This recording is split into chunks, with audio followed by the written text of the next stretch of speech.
Permitting is a regulatory requirement that can feel like a lifetime to secure. The question we're asking is, how do we unblock some of the processes and remove the red tape? To help us attempt at answering those questions, we are joined by Nafi. Nafi, thank you so much for your time. I mean, when we talk about the barriers that are out there when it comes to getting permits in African countries, what are some of those barriers that exist? Thank you very much.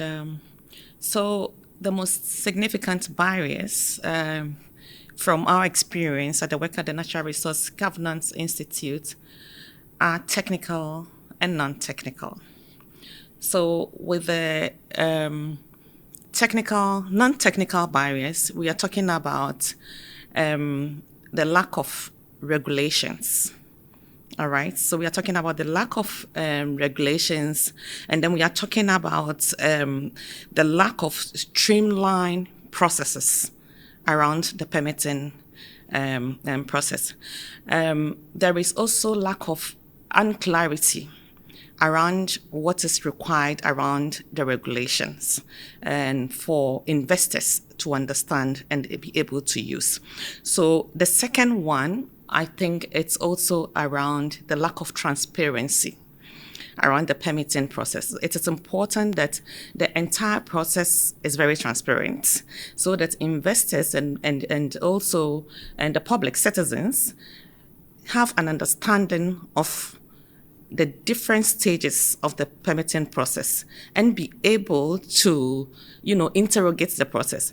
It infuses trust in investors to be able to put their money in the country. Because when there's transparency, there is a better oversight, and it reduces the opportunity for corruption, because you know that there's an external layer that oversees the process. There is also the issue of, there is also the issue of lack of capacity of officers who are in charge of the permitting process. And it's really important that officers that, review and approve this process have the technical know-how to be able to make decisions in real time. All right. So that it also instills trust in the investor. When the process takes long because people in the officers who are in charge of this process don't have the technical know-how, and they are open to influence by outsiders. So when they have the technical know-how, they are able to make decisions in real time, and that actually minimizes the delays in the permitting process. Building on what you just said, then, how do African countries fix those issues? I mean, you mentioned transparency, but at the same time, there's that importance where you want to attract investments. How do they fix those issues? So there are several. One of it's the clarity in the regulatory process. So investors need to understand what is required so that they prepare. They also need to digitalize the process so that we have a public-facing platform where both investors, citizens can see the different permitting process online. All right. When you do that, it promotes trust between investors and citizens. But when you don't have it, there is also always the tendency of mistrust. So we need to have a digitalized process where investors can buy all the documents required, including the data, the regulations, application process, and all of that. The second, I talked about the trust, building trust between transparency, improving transparency. Transparency encourages trust. And so when you have all the beneficial ownership requirements, online, and shared with the public, it allows for public trust, and it also facilitates the permitting process. Thirdly, it's about building trust between community and investors. So many times you find that the social alliances between the community and the investor is not there, and that creates upheavals in mining sites. So you find community members saying no to a particular investor coming to mine in the community because there hasn't been engagement. It is important that right from the beginning, there is conversation between community, government, and investor, right from the time that the decision is made.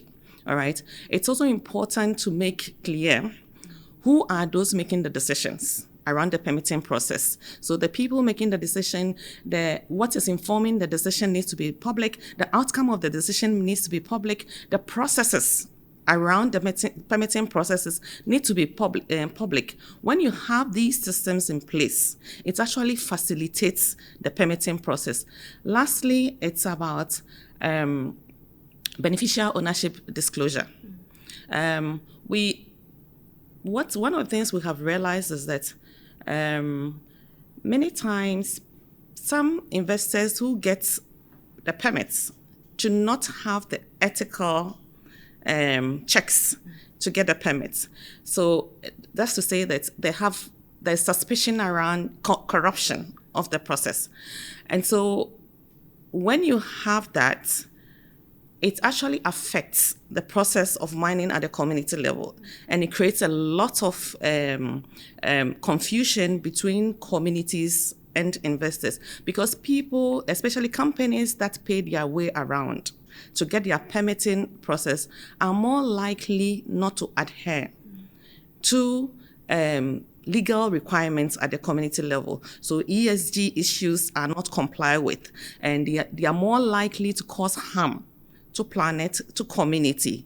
And so we need to make sure that there's better interrogations and there's compliance of mining regulations and country laws. No room absolutely for, to allow people, investors who do not qualify, to acquire permits and mine in community. When you have all of these closing, it is really, it actually facilitates the permitting process. Lastly, is that in Africa, most of the countries that hold these resources where mining will take place actually are signatories to the EITI. And the EITI requirements dictates that there is better disclosure. So when a country decides to fast-track permitting process, you need to make sure that you disclose all the data. So the information around the permitting, how the permit was acquired, the investor's background, your social and environmental certificate, all of that need to be disclosed. That's an EITI requirement. So it's important that countries that decide to go that route are actually compliant to what EITI says. With that said, are there countries that are doing it right or are at least on the road to doing it right? Yeah, there are several countries in the region that are doing, like Botswana, Cote d'Ivoire, Namibia, and even Guinea. And these countries actually have streamlined their processes, And one of the things that I didn't say is lack of harmonization. These countries have actually streamlined their processes and harmonized them online. And they are using a lot of data. So data, it's important, and online portals, digitalization of the process, these countries have done it. And so they are able to attract investors. And this is where other countries, it's not, it's not the ideal situation, but it's a good progress to attract investors into their country. And it will be really important for other countries like DRC that are not there yet to learn from these countries and also begin to use the digitalized system. I cannot emphasize enough how important it is to have a public-facing platform for a permitting process, because actually enables trust between citizens, government, and investors. If you had to imagine the future and the idea of future-proofing the mining industry on the African continent, what does that look like for you? Really, it's about, are we respecting ESGs in communities? How are we learning from past mining experiences to inform how we mine in the future? Green minerals, transition minerals it's happening, and there's going to be a rush for these minerals to accelerate the energy transition.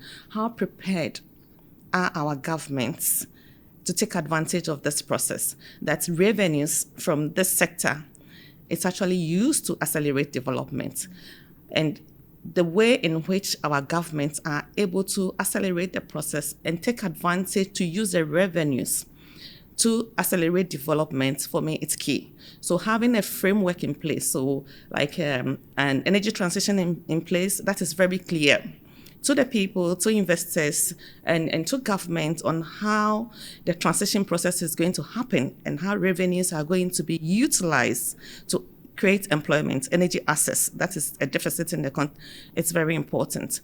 How we are compliant to ESGs and corruption, it's very key. All of these need to be in place. How we are resourcing, our technical institution, that's, approved permitting process, it's important. We are investing in data, we are disclosing, we are embracing digitalization.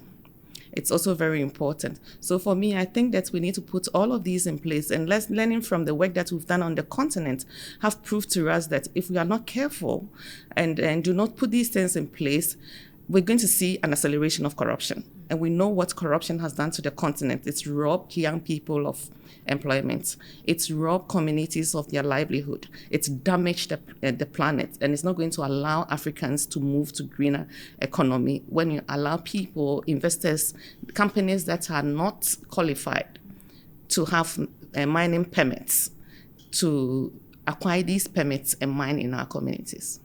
Thank you so much. For more insights, you can go to miningindaba.com.